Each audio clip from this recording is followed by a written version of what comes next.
Bonjour. Allô, allô, allô. Vous m'entendez? Je vous entends, bonjour. Bonjour, moi aussi, je vous entends.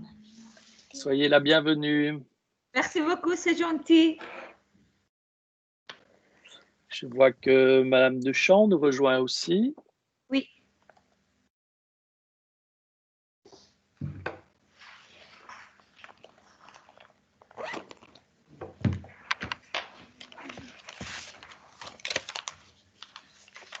Voilà, voilà.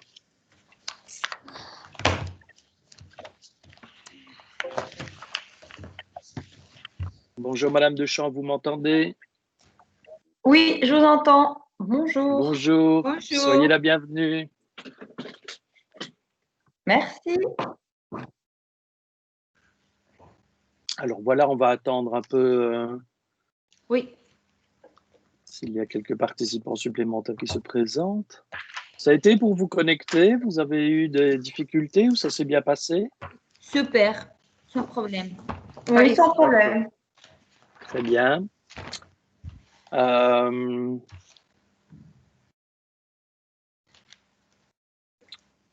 Madame Carmona, c'est Madame Carmona ou c'est Oui, Madame Lolès? Lolès, c'est mieux. D'accord. Merci, Bien. c'est gentil. Je cherchais tout à l'heure la raison pour laquelle il y avait une différence d'horaire dans nos agendas. Oui. Et j'ai une hypothèse à vous proposer, mais il faut voir. Est-ce que votre ordinateur est configuré sur une autre ville que Bruxelles, dans les paramètres régionaux? Si je vous dis la vérité, je ne sais pas, mais quand je suis arrivée chez moi, j'essayais de régler ça parce que c'est Madame Dutier qui m'a dit qu'il avait cette possibilité. Et je pense que maintenant, j'ai réglé les soucis. Donc, D'accord. merci beaucoup, c'est très gentil. J'ai cherché une solution. J'ai vu qu'il y avait parfois un problème, effectivement, qui peut arriver entre Oui. Outlook et les agendas de Microsoft. Oui. Mais voilà, on n'a pas la certitude. Enfin, l'essentiel, c'est que vous soyez là et ça, c'est une bonne nouvelle. Oui, bien sûr. Et aussi, pour l'avenir, je sais quand il y a, par exemple, s'il y a une réunion à 17h et que je reçois l'invitation à 16h, à partir d'aujourd'hui, je vais penser que peut-être il y a quelque chose qui ne marche pas. Éventuellement, hein, c'est une oui. possibilité, oui. Donc, super. Bien, bien. Nous avons monsieur et madame Lehmans qui est arrivé. Allô, allô. Bonjour.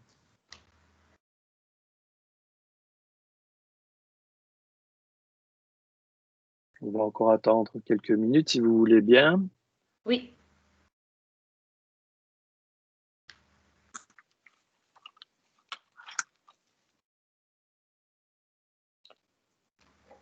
Madame Kramer, non. Donc, monsieur et Madame Lehmanns.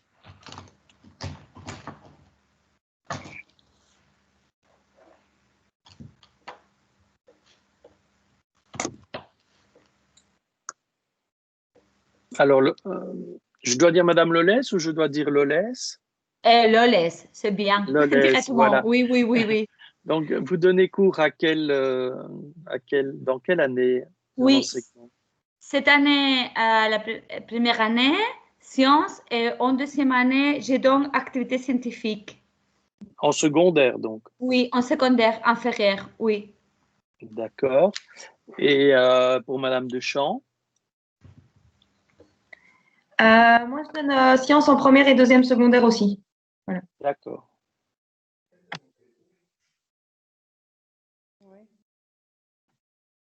Voilà.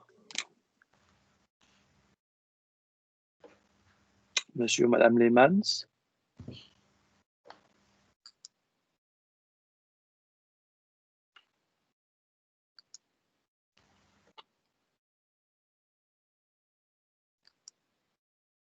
Bien. Nous allons peut-être commencer alors, si vous le voulez bien. Oui. Je vais me présenter. Je m'appelle Georges Ferenc. Je suis enseignant en sciences. Je travaille à l'Institut Marie-Thérèse à Liège dans l'enseignement technique et professionnel, où j'occupe une fonction d'enseignant en sciences et où je m'occupe aussi une partie de l'informatique. Et je travaille avec la SBL Hypothèse dans le développement des projets sur la qualité de l'air et sur l'utilisation du numérique dans le cadre scientifique par rapport au projet. Donc voilà principalement mon rôle au sein de cette ASBL.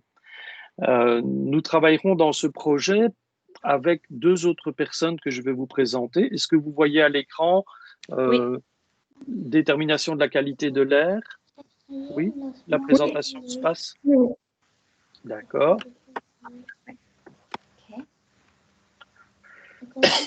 Pardon. Là, voici Madame Kramer. Te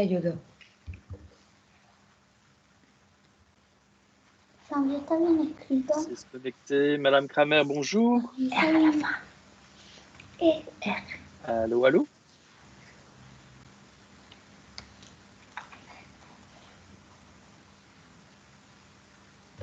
Madame Kramer, vous m'entendez? Bonjour.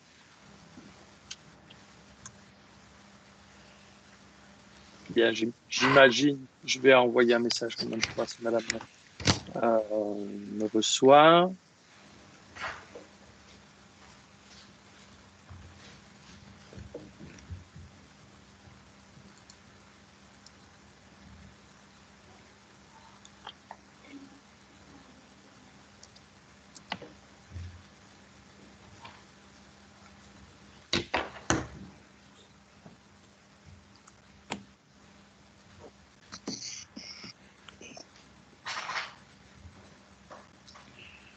Ah, je vois Madame Kramer. Oui, je vous entends aussi, tout va bien.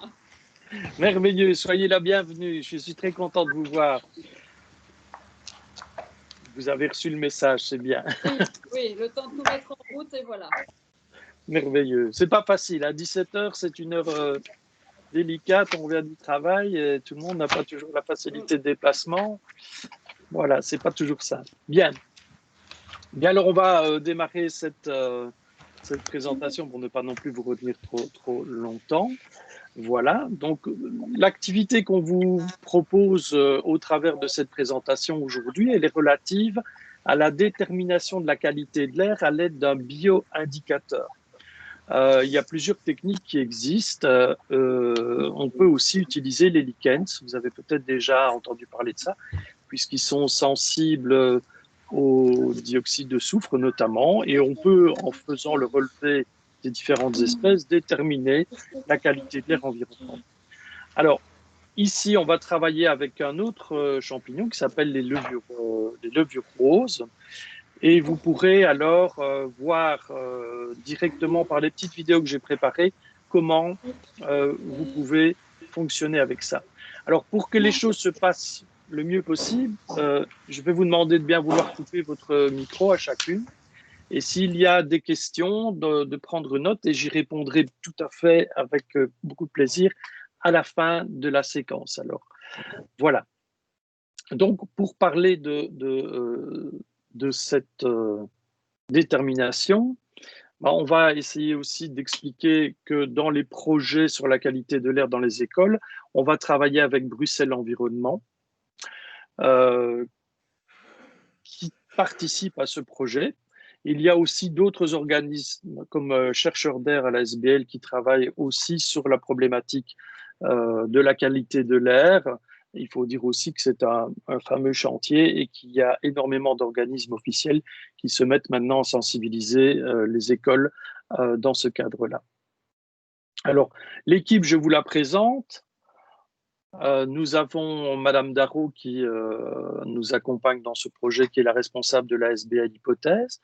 Madame De Thiers, avec laquelle vous avez peut-être eu des échanges de mails, qui est institutrice et qui a un master en sciences de l'éducation, qui s'occupe principalement du fondamental, et moi qui suis plutôt dédié pour l'accompagnement dans l'enseignement secondaire. L'ASBL Hypothèse, c'est une ASBL qui a pour vocation de réfléchir à la didactique des sciences. Ça veut dire que ce que l'on constate depuis de nombreuses années, c'est que dans les cours de sciences, on a souvent tendance à mettre les jeunes devant un fait et à leur demander simplement de dire ce qu'ils voient, sans pour autant développer une démarche scientifique de qualité. Évidemment, ça prend du temps. C'est beaucoup plus simple de demander à un élève de compléter une fiche que de le laisser observer et de formuler lui-même ses remarques et ses interventions. Donc voilà le cadre dans lequel l'ASBL Hypothèse s'est créée il y a déjà quelques années et nous sommes de plus en plus nombreux à travailler avec elle. Et elle est donc fondamentalement basée sur les enfants de 3 ans, des maternelles jusqu'au début du secondaire. Elle donne des formations et elle accompagne les enseignants en éveil scientifique. Ça veut dire qu'on ne va pas prendre la place de l'enseignant, mais on a des activités comme le Stimuli Science, par exemple, où des enseignants viennent avec un projet scientifique et on va les aider à mettre en route ce projet en les accompagnant de la conception jusqu'à la réalisation et en se rendant dans les classes avec eux. On a aussi toute une série de documents qui sont rédigés par l'équipe scientifique et c'est un magazine qui est produit qui s'appelle Science en cadence, qui est distribué via le site internet de la SBL auquel vous pouvez vous abonner et qui travaille sur des thématiques en classe en racontant d'une part des expériences, d'autre part le vécu des enseignants dans le cadre de ces expériences de manière à permettre à chacun de voir l'impact que cela peut avoir. Et on choisit des thèmes et on va travailler ces thèmes avec les équipes pédagogiques en place.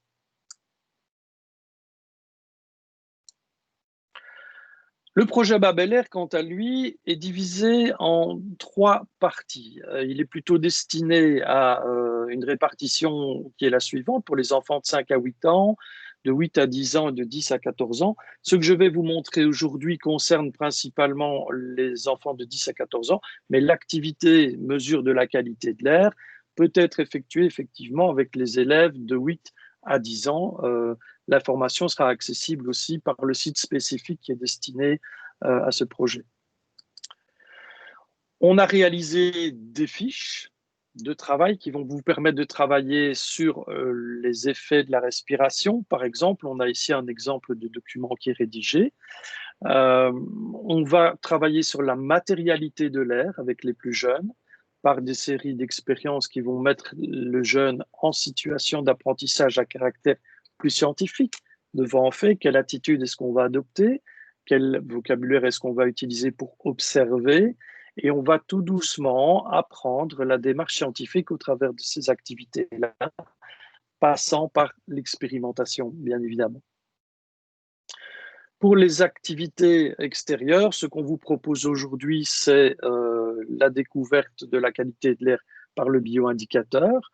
Alors, c'est une activité qu'il faut mener maintenant parce qu'on est juste à la veille de l'hiver, mais on a des variations de température assez impressionnantes pour l'instant et il faut qu'on puisse prélever des feuilles. C'est pour ça qu'il y a un petit agenda à essayer de respecter, de manière à mettre des levures qui sont présentes à la surface de ces feuilles en culture, de les compter et d'établir grâce à ça la qualité de l'air sur le site où on a fait le prélèvement. Donc pour ça, on va travailler sur des feuilles d'arbres qui possèdent ces levures qui sont sensibles notamment aux oxydes d'azote, qui sont relativement importantes à l'heure actuelle et dont on parle énormément aussi sur la qualité de la santé et de leur impact à ce biais-là. Et ces petites levures roses sont présentes sur la feuille des arbres et on va pouvoir les mettre en culture de la manière dont que je vais vous montrer dans un instant. Alors pour cela, on va d'abord faire un prélèvement. On aimerait que ça se passe dans la semaine du 12 au 16 octobre et que ça se déroule simultanément dans toutes les régions, toutes les écoles qui participent au projet, de manière à vraiment garder une rigueur scientifique dans la manière de fonctionner pour que nos résultats soient le plus fiables possible. Après avoir mis ces éléments en culture, il faudra compter les colonies, ce qui représente grosso modo une période de travail, et me communiquer les résultats avant le 13 novembre. Ce qui nous permettra de faire une carte interactive et qui permettra à chacun de revoir les résultats de son activité personnelle, mais aussi des autres établissements qui participent au projet. Je vais peut-être passer par de la vidéo pour vous montrer un peu comment ça fonctionne. C'est peut-être plus parlant que si je vous raconte tout ça verbalement. Donc, je vais aller dans le bac à partage, voilà. Et sur le site internet, voilà, vous voyez maintenant le site internet de l'activité Babel Air, sur lequel vous aurez des informations et un suivi d'actualité. Et dans les ressources de la classe, nous allons aller dans les activités pour les 10 à 14 ans.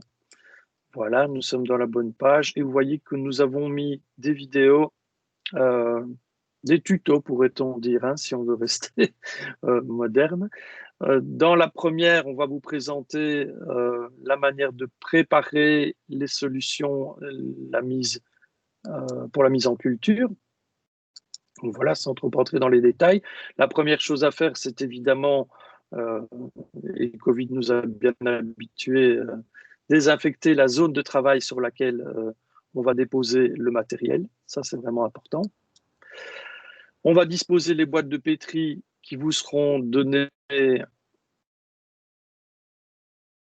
dans des boîtes d'équipement. J'espère que vous m'entendez parce que il me semblerait qu'il y ait des petits problèmes de Wi-Fi. Une fois que vous aurez préparé l'agar-agar, qui est une petite poudre à mettre avec du glucose et à faire bouillir dans une petite casserole, ben, on déposera, selon la recette de cuisine, on déposera le résultat obtenu dans les petites boîtes de pétri et on va obtenir un gel qui va se répandre dans le fond de la boîte et qui pourra contenir alors l'assémination par les levures roses et qui pourra permettre leur culture. Donc là, vous avez vraiment un tuto vidéo qui va vous aider, en plus des documents qu'on met à votre disposition, bien évidemment, à réaliser cette première partie.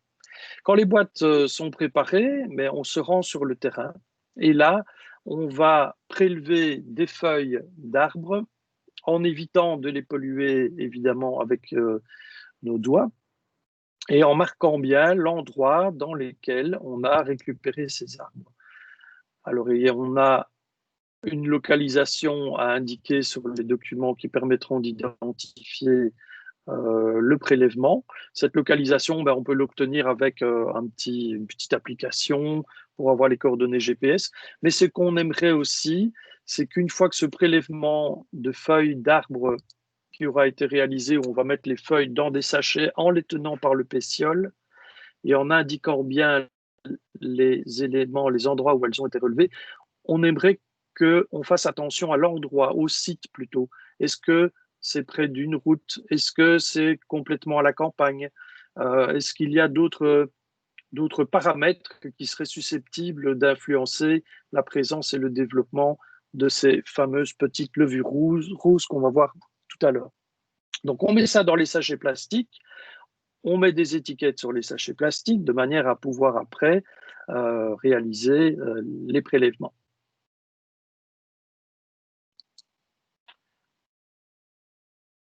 Retour ensuite, voilà l'étiquetage dont je vous parlais tout à l'heure. Retour ensuite au laboratoire ou en classe où il faudra mettre en culture les extraits de feuilles qu'on va utiliser. Alors, pour ça, on a un petit matériel qui vous est proposé. Donc, ce sont des éléments qui permettent d'enlever les trognons des pommes, vous voyez, et sans toucher les feuilles de travail qui a été ôter un petit morceau de feuille. On va les disposer sur la table, voilà, et les placer ensuite dans le milieu de culture, dans les boîtes de pétri qui auront été préalablement marquées.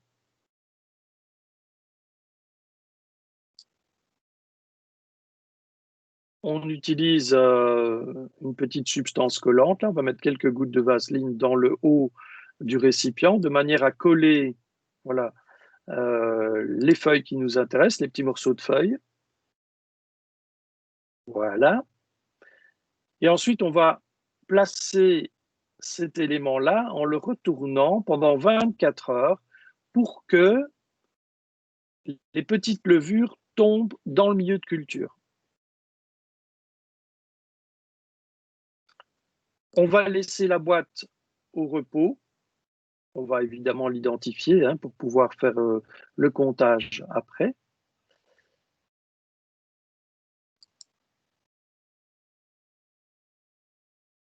Après 24 heures, on va retourner la boîte et laisser les petites levures se développer pendant quelques jours. Tout ça est détaillé dans le mode opératoire qui vous est remis. Et alors après, il faudra passer au comptage. Alors là, ça peut... voilà, on va voir à quoi ressemblent des petites levures roses. Voilà, ce sont des petites taches roses comme ça que vous voyez ici dans un binoculaire. Et ce sont ces petits éléments qu'il va falloir compter. Voilà une petite colonie. Plus il y en a, vous vous doutez bien que plus il y en a évidemment, et plus la qualité de l'air dans lequel on se trouve est bonne. Donc tout ça, vous le retrouvez sur le site internet de Babel Air et dans les différents documents qu'on a mis à disposition. Donc on vous représente ici l'activité levure, le mode opératoire. S'il y avait la possibilité de faire une activité de biologie, on peut travailler sur la manière de reconnaître un feuillu. Donc on va utiliser cette petite clé d'identification où par l'observation visuelle et une succession de choix, on va pouvoir identifier à quel arbre on a à faire. Voilà, je vais revenir maintenant à ma présentation, si vous permettez. Voilà.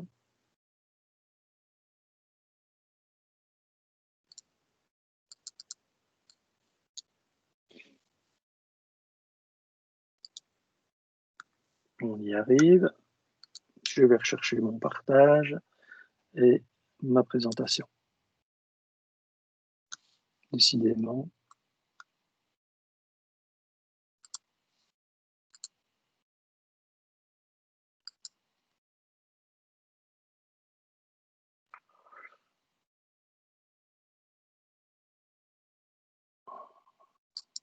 Est-ce que vous voyez la présentation s'afficher? Faites-moi un petit signe de tête. Non, non, je vois rien. Voilà. Toujours pas, on va la faire revenir.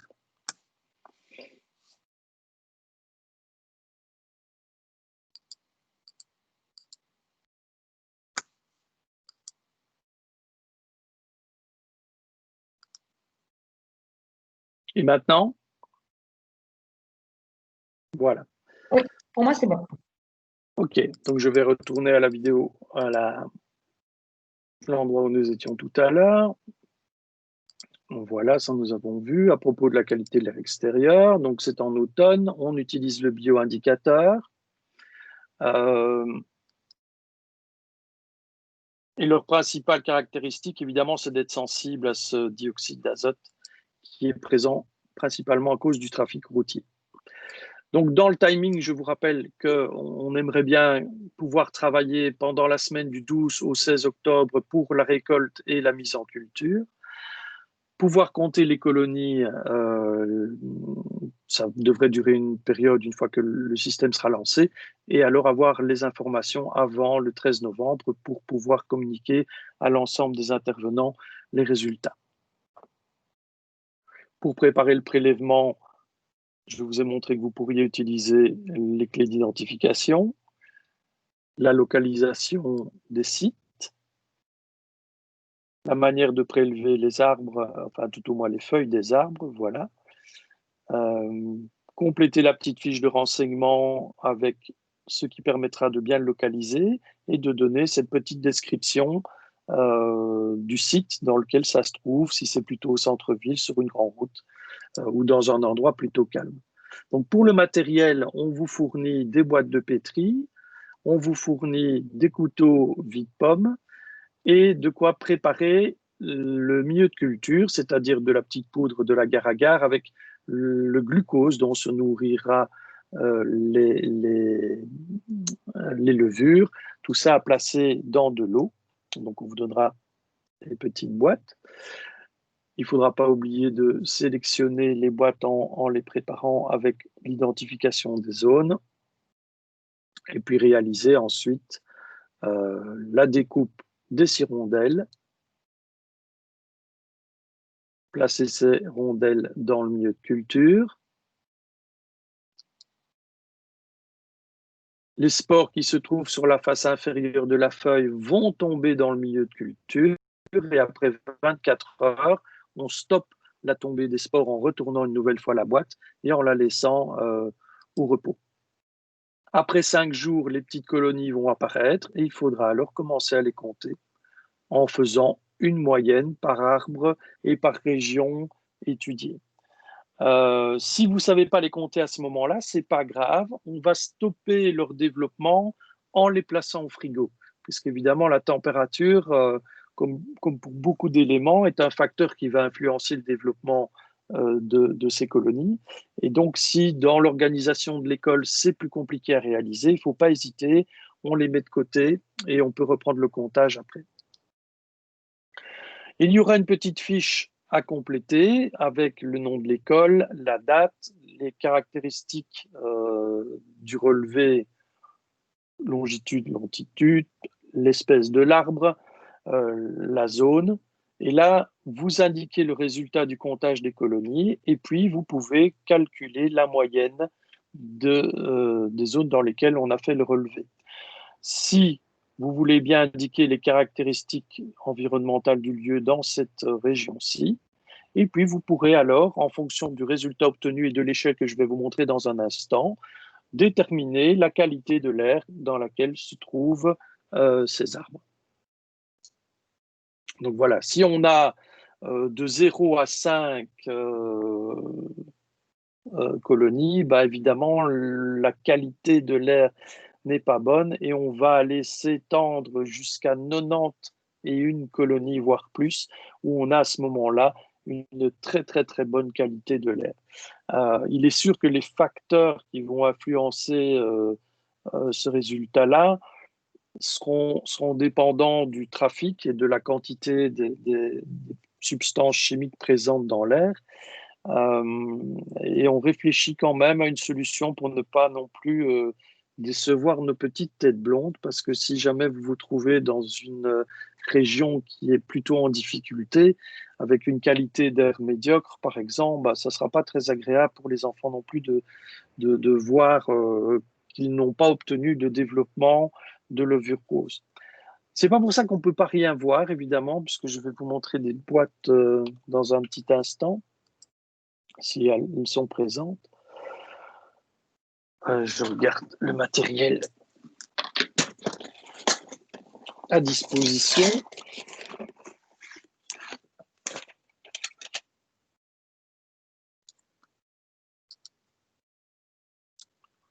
Voilà, alors vous devriez obtenir des boîtes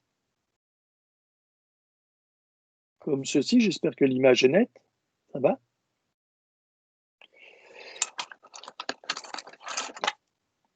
On vous fournit l'équipement de travail.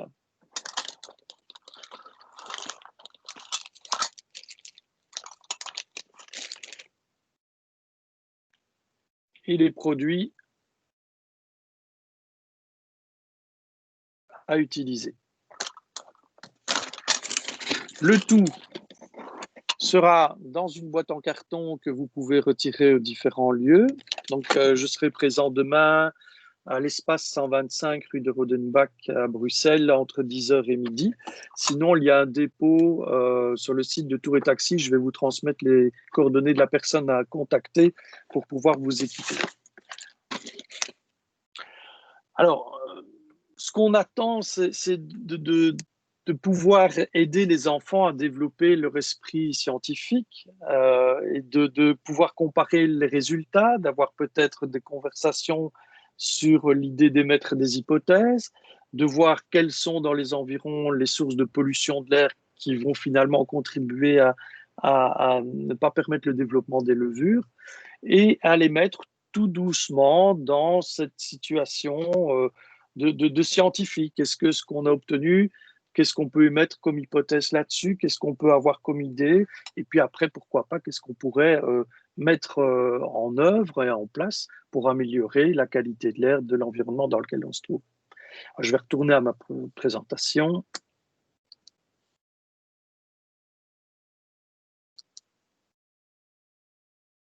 Voilà. Alors, pour pouvoir confronter ces idées à la réalité, eh bien, on peut aller sur le site d'IR-Céline, qui est un site où on récolte des données scientifiques sur la qualité de l'air. Et ça se trouve, par exemple, dans le projet Chercheurs d'air, on peut vous montrer ces informations. Elles sont prises directement par des capteurs qui sont placés à différents endroits dans la capitale. Et on peut alors comparer les résultats qu'on a eus. Il faut raison garder, évidemment. On a un bioindicateur et on a des erreurs de manipulation qui peuvent se produire. Et les systèmes utilisés par les personnes qui travaillent chez IR-Céline sont évidemment des objets scientifiques d'un haut niveau de technologie auxquels on peut davantage faire confiance. Mais la démarche, quand même, elle est là et elle est assez intéressante. Donc, on demande que vous nous envoyiez les résultats à l'adresse mail chez .forenc@hypothèse.be de manière à ce qu'on puisse ensuite réaliser le partage d'informations et à transmettre à tout le monde les résultats. On est dans une période qui est vraiment pas simple pour tout le monde à vivre et peut-être que ça permet de davantage sensibiliser à cette problématique de la qualité de l'air et de l'environnement dans lequel on vit. Si vous avez des questions, vous n'hésitez pas à vous rendre sur le site internet de la SBL ou à nous contacter par l'intermédiaire de l'adresse de contact ou par téléphone ou par mail avec les différentes personnes. Et en ce qui concerne les formations qui sont programmées, eh bien, il y en a encore une demain que je ferai en présentiel de 10 à 12 à l'espace 125 rue de Rodenbach. Si vous voulez transmettre ça à des personnes qui auront encore la possibilité de venir, il y a de la place pour l'instant, tout en respectant les règles et la problématique du Covid. Voilà. Je vais peut-être vous donner la parole et vous écouter, voir ce que je peux apporter comme réponse à vos questions. Donc, je vous en prie, à vos micros.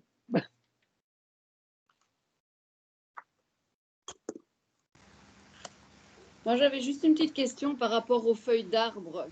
Oui. Est-ce qu'on doit prendre d'office érable et frêne, il me semble que j'ai vu, ou si on n'a pas ça dans le quartier de l'école, etc. Voilà. Alors effectivement, on avait fait un petit peu une recherche. Je pense que toutes ces petites levures, elles poussent sur pas mal d'arbres. Ce qui a orienté le choix, c'est le fait que ces arbres-là sont les plus fréquents. Okay. Et donc, ils sont fatalement plus faciles à trouver pour tout le monde. C'est pour ça qu'on les a renseignés comme espèces. Mais évidemment, si vous n'en avez pas, prenez autre chose ce que Ouais. vous avez dans votre environnement. Mais alors, notez-le bien et si vous avez fait une petite identification par la clé qui est fournie sur l'identification des feuillus, alors on pourra bien évidemment en informer l'ensemble des personnes. Ok, nickel. Le laisse. Et pour le moment, je n'ai pas de questions, mais peut-être qu'une fois que je vais commencer à travailler avec les élèves, j'aurai beaucoup de questions. Mais pour le moment, je pense que ça va. Merci. Il ne faut pas hésiter. Hein, vous Oui, prenez oui, contact avec bien la sûr. SPL. On est un petit peu asynchrone puisque là, aujourd'hui, je travaillais dans mon école et j'étais pas à la SBL, mais on est toujours en contact de toute façon à Ok. tout moment. Voilà. Est-ce que vous pensez venir chercher du matériel demain?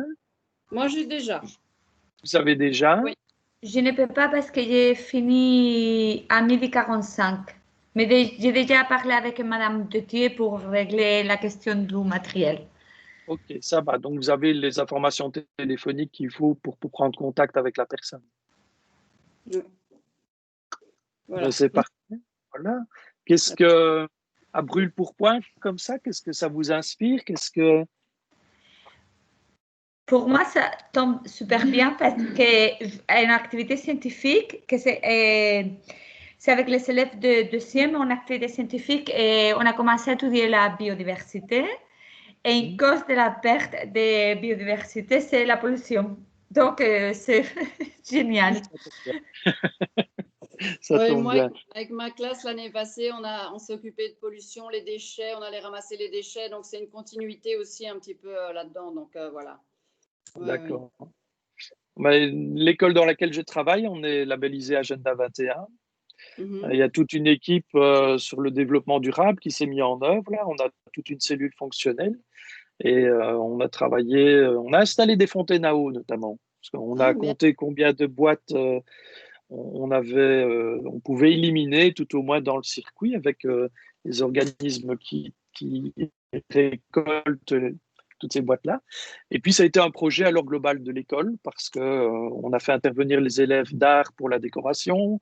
On a fait intervenir, vous voyez, on a réussi à travailler comme ça.